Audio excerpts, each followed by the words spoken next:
안녕하세요. 플라이입니다. 플라이입니다. 네, 이번 영상에서는 이제 저희 하이폭시아에 대해서 이야기를 해볼게요. 하이폭시아가 뭐죠? 쉽게 말해서 저산소증이죠. 우리 이제 산소를 뇌에 공급해서 뇌에서 이제 산소를 받아서 우리 몸이 활동을 할 수 있게 만들어주는데, 쉽게 말해서 뇌에 가는 산소가, 그러니까 뇌에서 산소를 받지 못하거나 사용하지 못하는 상황이 하이폭시아인 거예요. 그러면 이제 하이폭시아에 걸리게 되면 어떻게 되는지 먼저 영상을 한번 만나보겠습니다.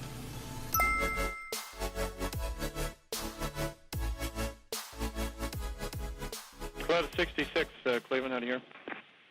Cloud 66555. Cloud 66, Roger, you're keying your mic and it's staying on there frequently, so please be careful. Cloud 66, declaring an emergency. All right, Cloud 66, Roger, what are your intentions? Request sector Ypsilanti. All right, Cloud 66, understand an emergency, you want a vector to Cincinnati, is that correct? Negative. Sector Ypsilanti. Cloud 66, are you able to maintain altitude? What assistance can I give you other than that vector?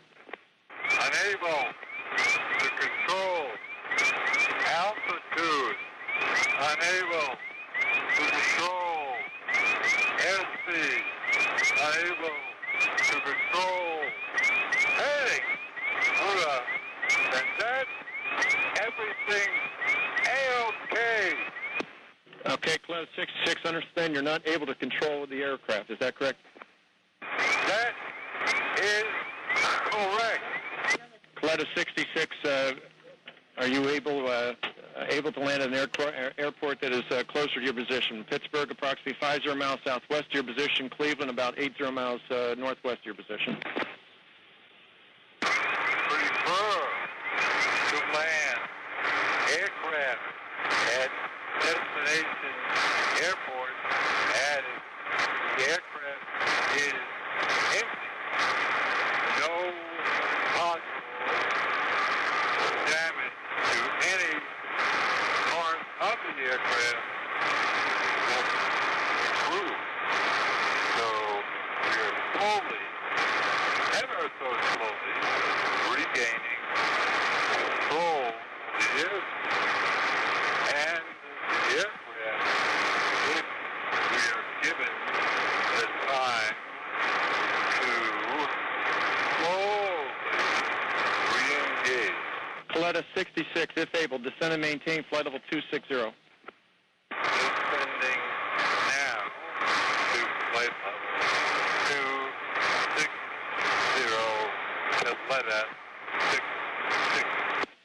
Atlanta 66. Cloud 66, are you still requesting a vector for Ypsilanti? Affirmative, you sure are. Got the aircraft back under control. Cloud 66, if able, fly heading of 330. 330. Coletta 66, area precipitation 11 o'clock and 15 miles, extends approximately 30 miles long route flight. Okay, we see that. Looks like right across the big head. And Roger, 11,000, Coletta 66. Plus 66, Roger, cleared to the Ypsilanti via direct, maintain 1000. Okay, so let's get around this window. It's a direct Ypsilanti, Coletta 66. And this Coletta 66, the aircraft is stable at this time. 네, 그럼 이제 영상에서 보셨다시피 이제 조종사가 이제 말이 느려지고 이제 굉장히 위험한 상황이에요. 본인은 또박또박 정확한 속도로 얘기하고 있다고 인지를 할 거예요, 분명히. 정작 몸의 반응이 느려지기 때문에 말이 느려지고 어눌해지는 거죠. 이제 저희가 이제 이것도 체험을 해보고 왔었는데 어떤 종류의 하이폭시아가 있는지 먼저 이야기를 해볼게요. 네 가지가 있는데 먼저 하이폭시아에 대해서 얘기를 해줄게요. 이 하이폭시아는 가장 간단해요. 우리는 이제 비행기를 타고 고도로 올라갈수록 추가적인 산소 공급을 받지 못하면 그 대기권, 높은 고도에 있는 대기권에는 우리가 지금 현재 있는 땅에서보다 훨씬 더 적은 산소들이 존재해요. 그럼 이제 훨씬 더 적은 산소가 우리 몸속으로 들어와서 뇌로 공급되기 때문에 우리 뇌는 충분한 산소를 공급하지 못하게 되는 거죠. 그래서 하이폭시아에 걸리게 되는 거예요. 저희가 어떤 생각을 할 때에는 오더가 머릿속에 전달이 돼서 그 머릿속에서 이제 몸에다 뿌려야 되는데 이제 산소가 공급이 안 되니까 그게 불가능해지는 거죠. 그러면 하이페믹 하이폭시아는 뭔가요? 하이페믹 하이폭시아는 여러 원인들에 의해서 생성될 수 있지만 이제 비행기에서 가장 그나마 빈번하게 발생할 수 있는 거는 이제 CO에 의해서 생기는 거예요. 이제 하이페믹 하이폭시아의 기본적인 개념은 이제 공기가 우리 몸속으로 들어와서 적혈구랑 폐에서 결합이 되어서 이제 심장을 통해서 머리로 공급되는 과정이 이제 일반적인 과정인데 우리 몸에 일정량 이상의 CO2가 계속 과다하게 섭취가 되다 보면 이제 CO는 적혈구보다 공기 입자와 붙으려는 힘과 속도가 훨씬 강해요. 그래서 이제 적혈구가 공기랑 붙기 또 이전에 이제 카본 모노옥사이드가 이미 공기와 결합이 되어 버리는 거죠. 이 적혈구가 뇌로 올라갔을 때 적혈구가 갖고 온 공기가 없기 때문에 우리 뇌는 충분한 공기를 공급받지 못하게 되는 거죠. 그럼 이제 카본 모노옥사이드에 이제 중독이 되는 거죠. 그렇죠. 그래서 CO2 포이즈닝이라고 불리기도 합니다. 이제 다음 하이폭시아는 이제 스태그넌트 하이폭시아예요. 이건 주로 이제 전투기 조종사들한테 이제 영향이 많이 가죠. 근데 저희는 트레이닝을 받을 때 1.6G 정도밖에 사실 경험은 안 해요. 우리가 이제 되게 엄청 많은 G포스를 견디게 될 때는 그 같은 양의 공기들이 이제 뇌로 전달이 돼야 되는데 전달이 되는 과정에서 그 중력이 심장을 누르게 되니까 이제 심장이 펌프지를 못해서 호흡 속으로 들어온 공기들이 이제 뇌로 전달이 안 되는 상황이 발생하게 됩니다. 그럼 이제 그때 생각을 똑바로 못 하게 되겠죠. 우리 몸의 상황에 맞는 이제 오더를 내릴 수가 없고. 그래서 보통 전투기 조종사들이 몸에 딱 달라붙는 옷을 입잖아요. 그쵸. 특히 하반신에. 그러니까 하반신에 피가 쏠리는 것을 방지하기 위해서 하반신에 압력을 가하게 되는 거죠. 머리에 충분한 적혈구를 올려보내기 위해서. 중력이 꺼질수록 당연히 피는 이제 밑으로 쏠리게 그렇죠. 되겠죠. 그래서 영어로 이제 excessive positive G라고 부릅니다. 자, 다음은 히스토톡식 하이폭시아가 있어요. 이거는 이제 약물 또는 알코올 섭취해서 이제 발생되는 건데 이것 때문에 조종사들이 비행을 가기 전에 술을 먹으면 정말 위험하다는 것을 알려주는 하이폭시아입니다. 그렇죠. 약물이라든지 알코올이 이제 뇌에 영향을 많이 미치게 되죠. 중독이 되는 거죠, 약물이. 중독이 되는 거죠. 그래서 산소가 전달이 돼요. 뇌 속으로 전달이 되지만 약물에 중독이 되기 때문에 올바른 생각을 할 수 없게 되는 거예요. 뇌에서 이 산소를 올바르게 사용할 수 없는 거죠. 중독이 된 상태여서. 그럼 이제 이 하이폭시아에 걸리면 어떻게 되느냐?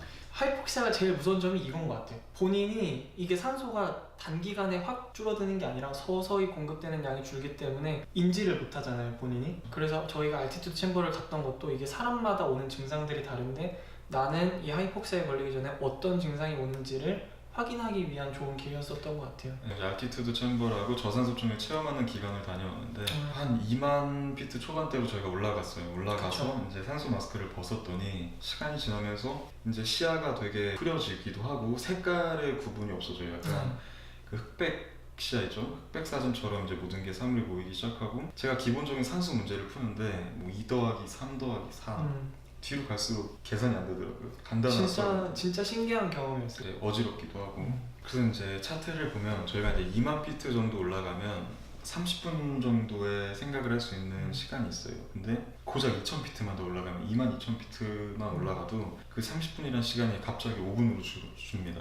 그래서 이제 그래프로 따지면 점점 더 스티프한 곡선을 보여주겠죠. 위험도가. 그럼 이제 22,000피트 올라갔을 때는 이제 우리가 산소 공급 없이 의식을 차릴 수 있는 시간은 보통 5분에서 10분. 사람마다 개인마다 다르겠지만 이제 이걸 어떻게 방지하냐면에 실제 상업용 비행기 기장님들, 부기장님들이 일정 고도 이상 상승을 해서 비행을 하게 되면 퀵 더닝 마스크라는 이제 파일럿 한 명 그리고 코파일럿 한 명 이제 쓸 수 있는 산소호흡기가 있어요. 이제 예를 들어서 칵핏에서 둘 중에 한 명이 자리를 비워야 된다. 그럼 이제 나머지 한 사람은 다른 한 명이 돌아올 때까지 그 마스크를 항시 착용하고 있어야 되는 거죠. 이 하이폭시아에 언제 걸릴지 본인이 인지할 수 없기 때문에. 그리고 그러니까 부주의함으로 인해서 하이폭시아에 걸렸다 또는 사고에 의해서 그렇게 되면 이제 우리가 뭘 할 수 있냐? 이머전시 디센트를 해야 돼요. 왜냐하면 고도가 낮아질수록 그 고도에 함유되어 있는 공기의 양이 많기 때문에 최대한의 공기를 빨리 뇌에 공급하기 위해서는 최대한 빠른 하강을 해야겠죠. 근데 너무 또 빠른 하강을 하게 되면 귀 속에서 바깥 프레셔와 안의 프레셔 이퀄라이저를 못 해줘요.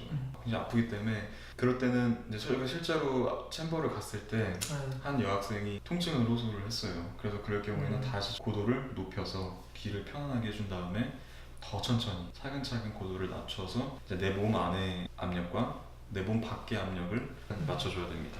이렇게 오늘은 이제 하이폭시아에 대해서 알아봤어요. 그리고 이게 얼마나 위험한 건지 또 영상을 통해서 확인을 했고, 그래서 모르겠어요. 진짜 모르겠어요. 그래서 이번 레슨은 저희가 이제 저산소증이랑 이제 저산소증에 걸리면 얼마나 위험한지, 또 만약에 걸렸다면 이제 어떻게 이거를 극복하는지에 대해서 이야기를 나눠봤습니다.